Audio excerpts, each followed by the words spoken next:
सीमेवरती duty निभावण्यासाठी वर्दी घालून selection व्हावं भारताच्या सीमेवर एखाद्या जवानाचं, आणि तो जवान अंगावरती वर्दी घालून निघावा आणि त्यावेळी आईला कळावं माझा लेक निघालाय. मायबाप आपल्या छातीला धरून लेकराच्या कमरेला मिठी मारून ती माई एवढी रडती रे, एवढी रडती. चाललंय माझं लेकरू, चाललाय माझा पोटचा गोळा, पण कुणास ठाऊक पुन्हा मला आलेला दिसतो की नाही. पुन्हा उभा येतो माझा लेक, आता आडवा पडलेला येतो.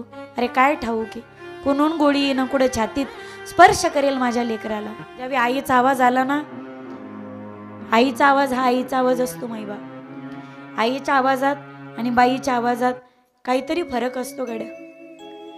शाळेतून घरी जायचो आणि सगळीकडे घरभर नजर एकाच व्यक्तीला शोधायची, ती म्हणजे आई. आई जर घरात नसली ना मनच लागत नव्हतं.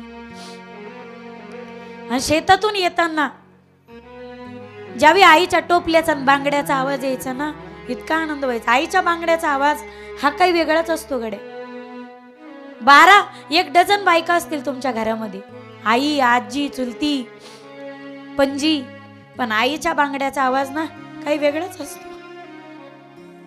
आजही झोपेत आवाज आला ना तो ओळखू शकतो माणूस, हा आवाज आईच्या बांगड्याचा आवाज आहे, हा आवाज माझ्या आईचा आवाज आहे. आईचा आवाज, आईच्या बांगड्याचा आवाज, आईच्या त्या जोडव्याचा आवाज काही वेगळाच असतो गड्या. 1000 बायकाच्या गर्दीमध्ये आईचा आवाज माणूस ओळखू शकतो. वृंदावनाला सुख भेटलं, पण अख्ख्या जगाला सुखी करायचं असेल तर मला जावं लागेल. मला आडवे येऊ नका. तुमच्या चरणाला वंदन करतो हा कन्हैया. जेवढं प्रेम तुम्ही केलं ना तेवढं प्रेम मला कोणत्याच अवतारात भेटलं नाही. आणि कृष्णा या पात्राला प्रेम उभ्या या पृथ्वी तलावरती आणि मृत्यू लोकावरती कोणीच केलं नाही जेवढं प्रेम माझ्या गवळणीनं केलं कन्हैयावरती. गवळणीनो, माझ्या कातड्याचे जोडे तुमच्या पायात घातले तरी सुद्धा तुमच्या प्रेमाचे उपकार कधीच फेडता येणार नाही. कातड्याचे जोडे घातले तरी उपकार फेटणार नाहीत गवळणीनो. एवढं प्रेम तुम्ही मला दिलं. तुमचं माझ्यावर प्रेम आहे ना? हो देवा. मी सांगेल तुम्ही ते ऐकताल ना? हो देवा. तुझं ना ऐकायचं तर कोणाचं ऐकायचं?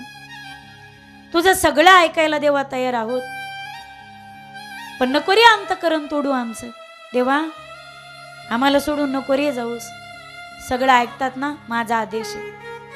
रथाच्या समोर आडव्या पडू नका, उठा.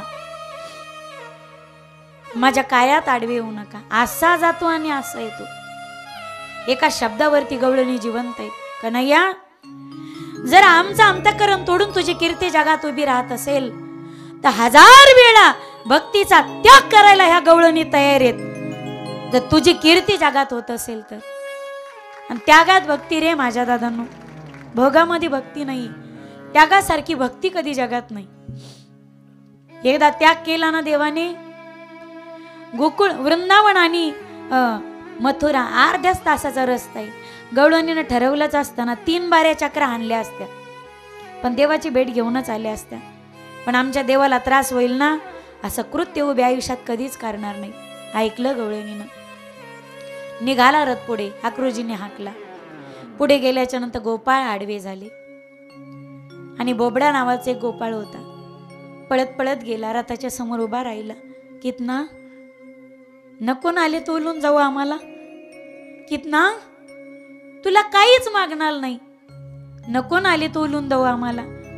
मी फार त्रास देतो तुला कितना, म्हणून चालला तू?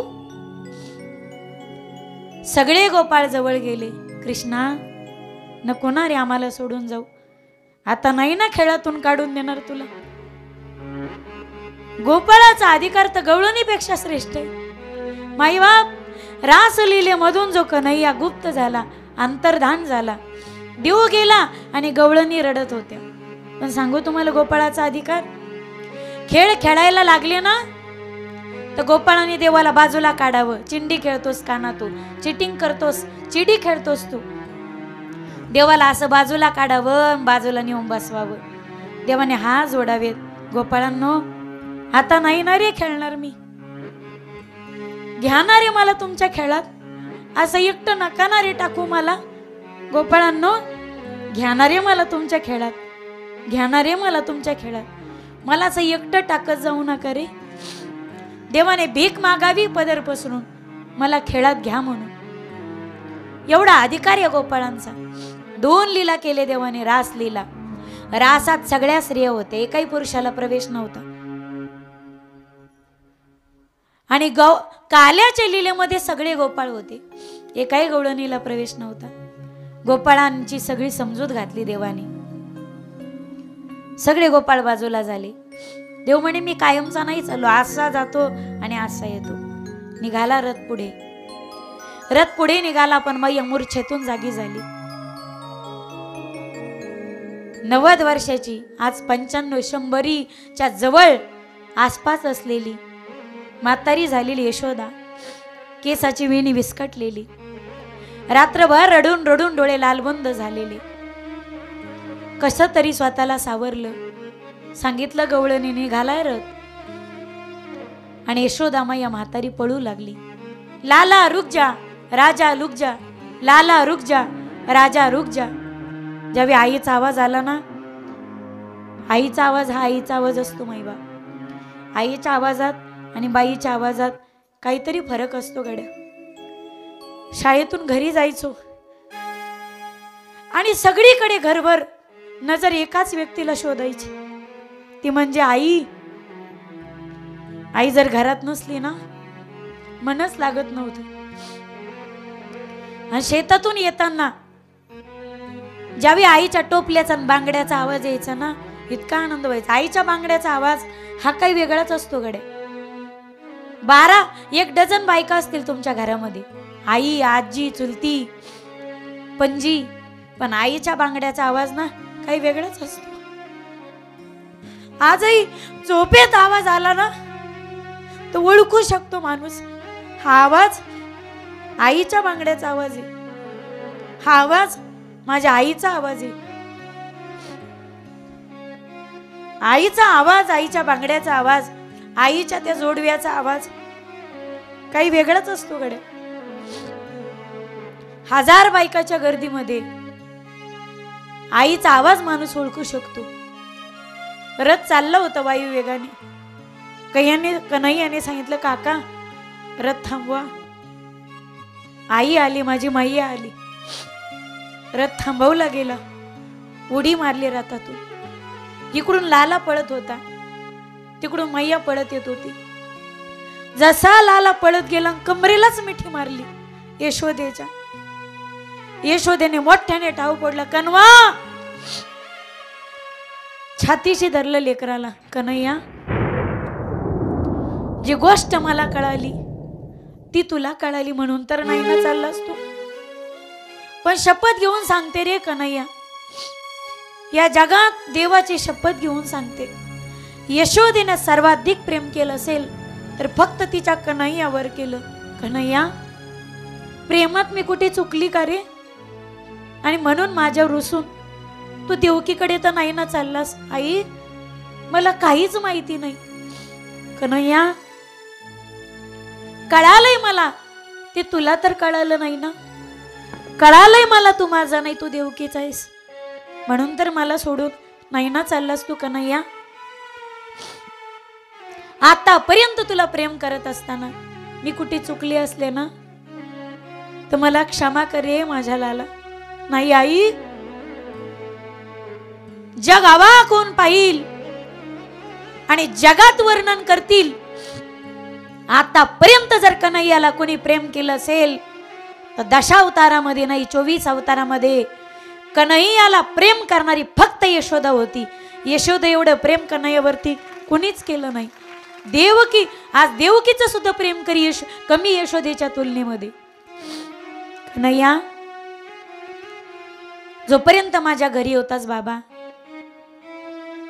उभ्या आयुष्यामध्ये काही विसर, माझ्या काही गोष्टी मी प्रेम केलंय कधी विसरू नको रे.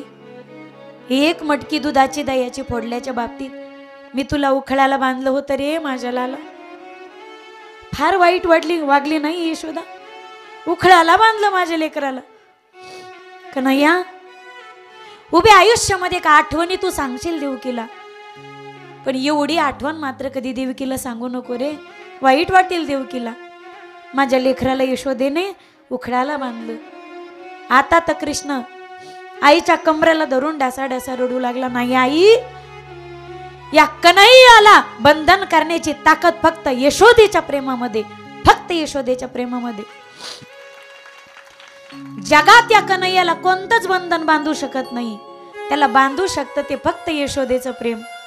प्रेमाने परमात्मा आकळला जातो आणि प्रेमाने परमात्मा बांधता येतो. मायबाप गळ्यात यशोदेने छातीशी धरलं लालाला, ढसढसून रडत होते.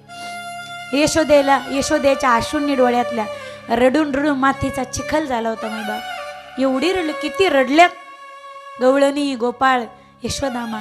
मा समजूत घालू लागला. सीमेवरती ड्युटी निभावण्यासाठी वर्दी घालून सिलेक्शन व्हावं भारताच्या सीमेवर एखाद्या जवानाचं, आणि तो जवान अंगावरती वर्दी घालून निघावा, आणि त्यावेळी आईला कळावं माझा लेक निघालाय. मायबाप आपल्या छातीला धरून लेकराच्या कमरेला मिठी मारून ती माई एवढी रडती रे, एवढी रडती. चाललंय माझं लेकरू, चाललाय माझा पोटचा गोळा, पण कुणास ठाऊक पुन्हा मला आलेला दिसतो की नाही. पुन्हा उभा येतो माझा लेक, आता आडवा पडलेला येतो. अरे काय ठाऊक की कुणून गोळी येणं कुठे छातीत स्पर्श करेल माझ्या लेकराला. अवस्था माझ्या देवकी यशोदा मातेची झाली.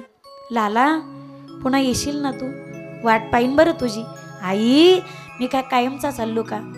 डोळे पुसले माझे, असा जातो आणि असा येतो. आज जाऊंगा और परसों आऊंगा. अरे परसों की कह के गया लेकिन बरसों तक लौटा नहीं. एवढा निष्ठुर आहे माय बाबा. त्याची गोडी लावतो, त्याचा वेड लावतो, पण पुन्हा ना परत फिरून पाहतच नाही गड्या. त्याला घरचं ठेवत नाही, दारचं ठेवत नाही. माणूस असेल तर बायकोचं ठेवत नाही, लेकरा बाळाचं ठेवत नाही. बाई असेल तिला नवऱ्याचं सुद्धा ठेवत नाही मायबाप.